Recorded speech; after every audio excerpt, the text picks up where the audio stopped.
You know, Destiny has been out for 10 years. I've been playing since Forsaken, and Trophy has been playing since day one in 2014. This is the single most played game of all time, by far, for the both of us.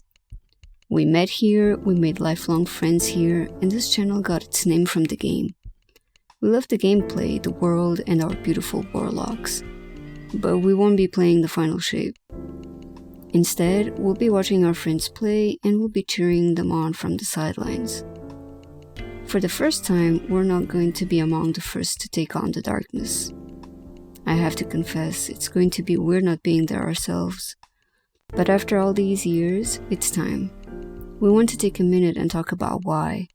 And whether you are playing or not, we want to hear a story as well.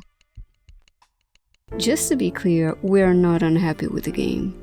Destiny is as good today as it ever was. And if we ever want to hop into a game for some quick fun activities with friends, there are very few games that are anywhere near Destiny in this regard. Every year, a $60 expansion comes out, along with a $40 annual pass, and we have gladly paid for it. It's a game that is always fun, and there's always something new to do or some cool new item to try and get. The price wasn't an issue because, if you look at it sort of like a subscription, like someone would pay for a game like World of Warcraft, it makes a lot of sense. You get a year of content for less than $10 a month, which is more than fair. Most games with subscriptions cost way more than that. It's true that this pricing isn't for everyone, but as with all things, you have to weigh what works for you, your gaming habits, and your budget.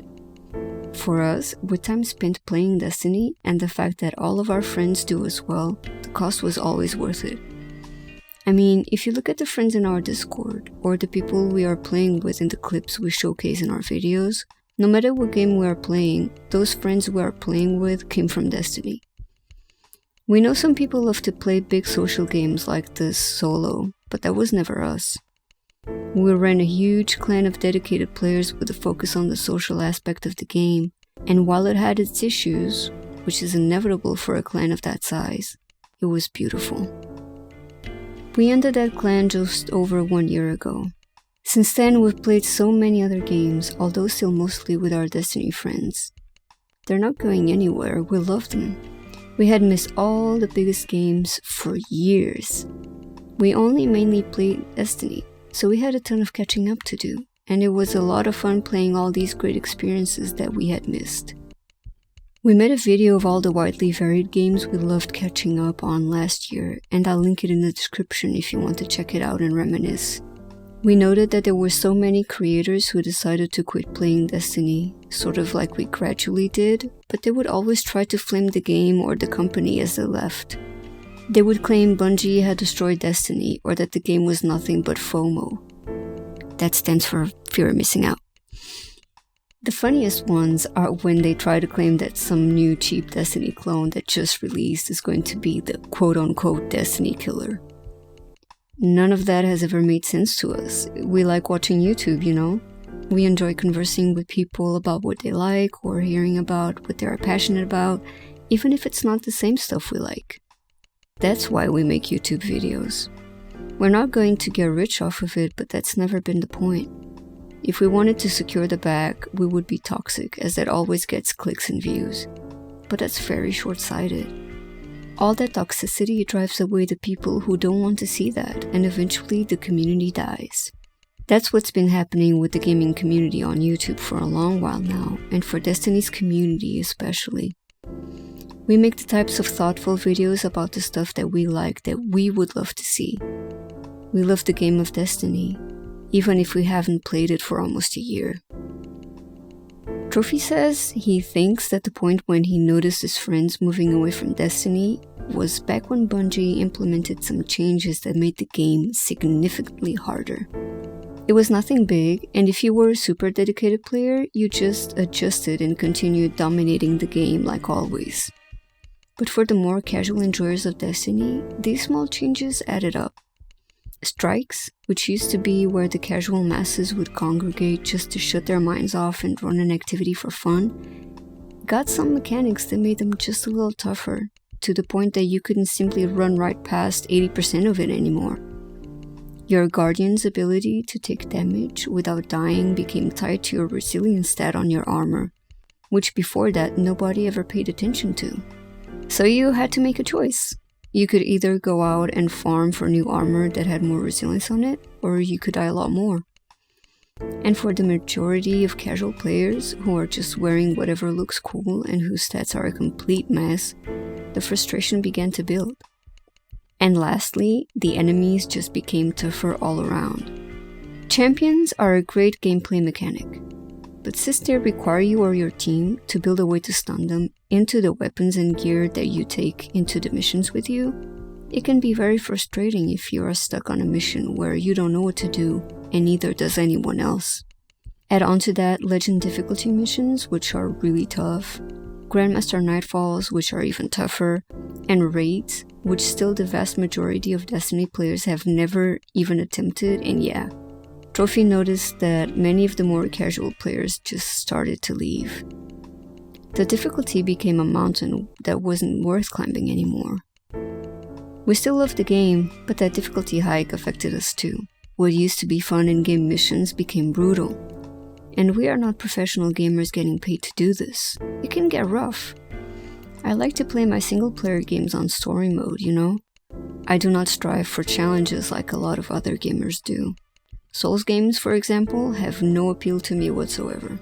Also, when it comes to FOMO in a game like this, I feel like you are either the type of player who is more traditional and would like every part of the game available whenever you get around to playing it, or if you are the type like us who can appreciate the value of a quote-unquote you had to be there moment.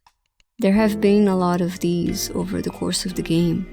If you weren't in the game when they happened, you could always watch them afterwards on YouTube, so you're not really missing it. Yes, it is definitely more special if you actually participate when the event is live, but it's okay if you can't. Destiny is not the only game with live events like this. Helldivers 2 has them, World of Warcraft has them, even Fortnite has them. You may even get some item or cosmetic for being there, and we like these little rewards for players who participate in the events. It's like going to see your favorite band on a once-in-a-lifetime tour and getting the t-shirt to remember it by. We do wish Bungie could have found a way to keep all the excellent story missions in the game for replay purposes and for new players to be able to experience, but they did explain why they couldn't do it. And again, the game is live, so we are okay with that. We also don't have a problem with cosmetic microtransactions, especially since they don't affect the gameplay. After all, Destiny is free to play for a large portion of the players, and the cash shop is a pretty standard way to monetize for those types of games. We haven't played Destiny as a free-to-play game so far, but we will, starting with the final shape. We don't yearn to experience things we haven't paid for, so we won't be afraid of missing out on any final shape content when we are sitting this year out. Now, if you were here for some good old-fashioned Bungie bashing, I regret to inform you that's not what we are about. We love Bungie. Not every decision they make, obviously, but loving absolutely everything about something is not a requisite of love and appreciation. When it comes to the game of Destiny and of Bungie itself, we approve of far more of what we've seen than not. We are fans of the progressive push Bungie makes for diversity and inclusion, both in its studio and in its games. The leadership of that company took a stand on all types of causes, from disaster relief, to Black Lives Matter, to LGBT and women's equality, to championing for the protection of the Asian American community from hate, and on and on. Speaking up against injustices as a business has never been easy, since so many lies have been told before by so many corporations and politicians, and so many fake claims of solidarity have been exposed, that people generally are very jaded against any idea of a company trying to do something to help spread awareness, but we don't follow that logic. There are so many toxic sources of hate on every social media platform that we salute those who make an effort to help the struggle of oppressed people be seen. Every little bit helps, and Bungie has done its share. We are happy to support. As far as some of the things people don't like, such as the layoffs, that was certainly a terrible situation. Since then, nearly every company in gaming has to lay off personnel. It's like everyone thought the gaming industry was in great shape all over, but then the bubble burst. Reality settled in, and tough decisions had to be made. This gaming industry downsizing is probably not finished, and we absolutely feel for anyone in any industry whose livelihood was affected by layoffs. In the end, we hope Bungie's culture returns to and even exceeds the high standards they had achieved in the past. And we'll be the first in line taking a look at any new games Bungie puts out, and we are definitely interested to see where Destiny is headed in the future. And to those about to take on the Witness in the final shape, these two warlocks will be right here on the bleachers cheering you on. Thank you for listening.